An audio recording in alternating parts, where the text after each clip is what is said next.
Well, let's get to our next question, Jim. This was one that several people have sent in this morning about a Paul Heyman interview on the Sports Media Podcast with Richard Deitsch. Have you seen any quotes from this? I have not. Haven't been keeping up with Paul's interview schedule lately. All right, I have some quotes here. I'll read them to you, and then we'll get your thoughts on the other side. It was very public knowledge that my contract came up last year, and I kept it very close to the vest because I'm not one of these people that A, want to negotiate in public, and B, I'm reading an awful lot lately about who signed how long for how much, and I just never want that to be me. This much I will say, I re-signed with WWE last year. It was a long-term agreement, and they created a situation where I would have been a fool not to take them up on their offer. So I'm locked in for a while. I do have outside projects, just because I like to multitask and I'm very ADD, and I just can't concentrate on one thing at a time ever in my life. I have carve-outs to allow me to do other projects, which is also to WWE's benefit, because I'm locked into WWE as well. So I'm always going to be, that WWE guy is doing this outside project, and I would never do anything that would betray my deal with WWE, because they went out of their way to make sure that I was here. I'm happy, I'm locked in, and we are mutually satisfied with each other's contributions to the coffer.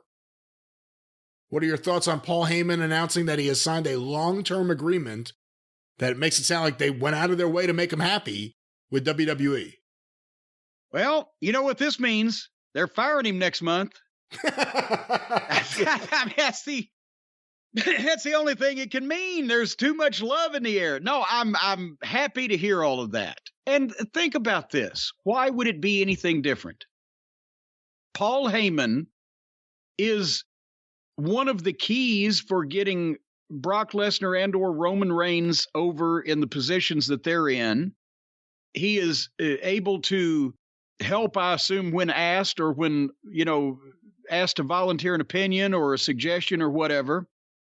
But laying out some of these guys' matches like Goldberg, young guy, whatever the fuck, he can do other things. I don't know how he has all that energy, especially at his current body weight.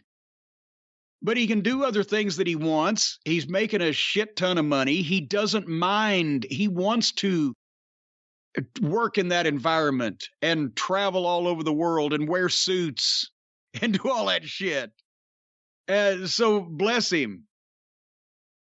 But yeah, they'd be crazy to let him go because he's been one of the high points of the program, and he'd be crazy to want to go anywhere. He may have led them to believe he would just simply, in the negotiation, because Paul's, the business genius like that. But why would he go to work for Tony Khan? And Tony Khan's his own booker.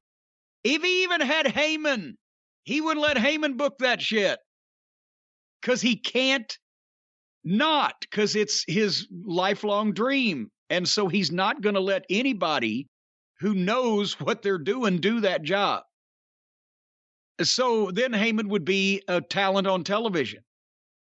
And he's seen what happens to them. And even though he might be able to, he could tie Tony around his little finger because Paul's a professional manipulator, a.k.a. con man. And that's not even a knock there. It's just he could sell Tony Khan the glasses on his own face. And Paul Heyman would have Tony Khan do anything, have him doing anything that he wanted him to do and think it was his own idea. But then he would have to coexist in that atmosphere where it's a bunch of kids playing and he couldn't even be in charge of the goddamn romper room session. So Paul Heyman would fit in AEW like a screen door on a submarine, don't you think? I think he would fit in anywhere he goes. But would he be used in a way that would make him happy? I don't know about that. With WWE, he's never going to be the booker. He's never going to be the owner. He don't want to be the booker anymore because now it would be counterproductive.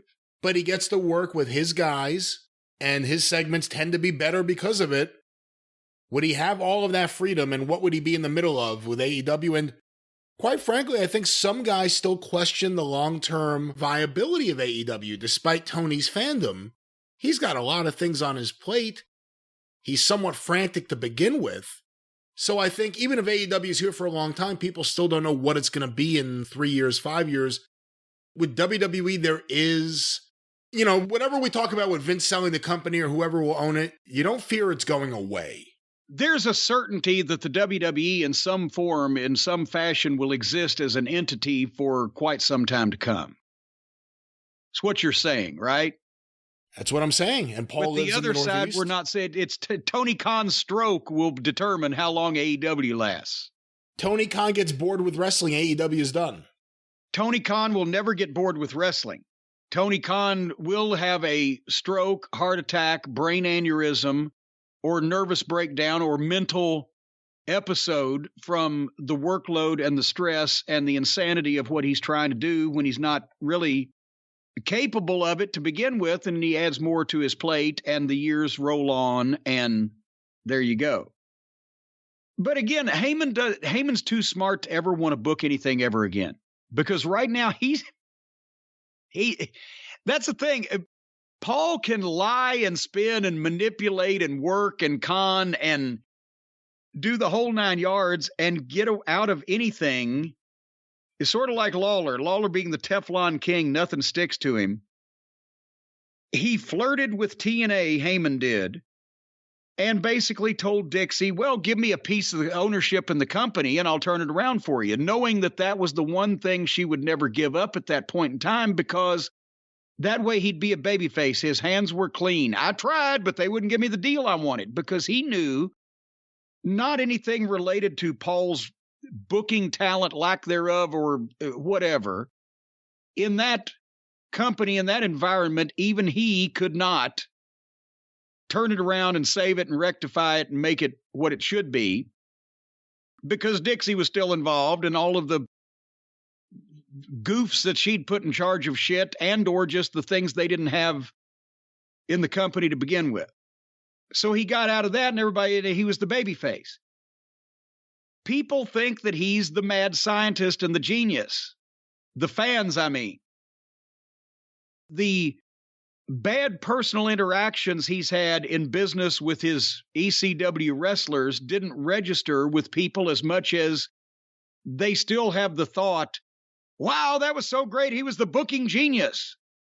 And honestly, if you sit back now and watch some of the, as we mentioned, the ECW TVs from back then, they don't hold up as well, because it was all tied to whatever was hot at that particular point in time. But you could still see that Paul could get the most with the least on his talent.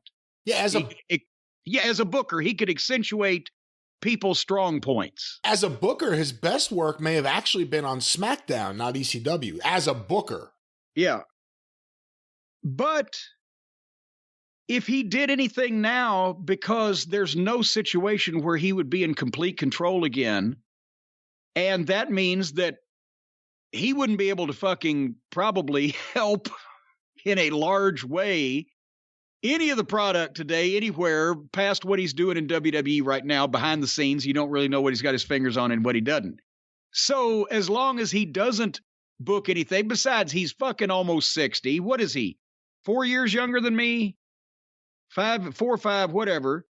He's in his mid-50s, looks older, right now doesn't have to be in charge of a bunch of other people except the people he likes to work with, and doesn't have any of that stress on him, and is not doing something that will ruin his reputation, because they'll find out that even he can't save most of these modern wrestlers, so he's in a great place.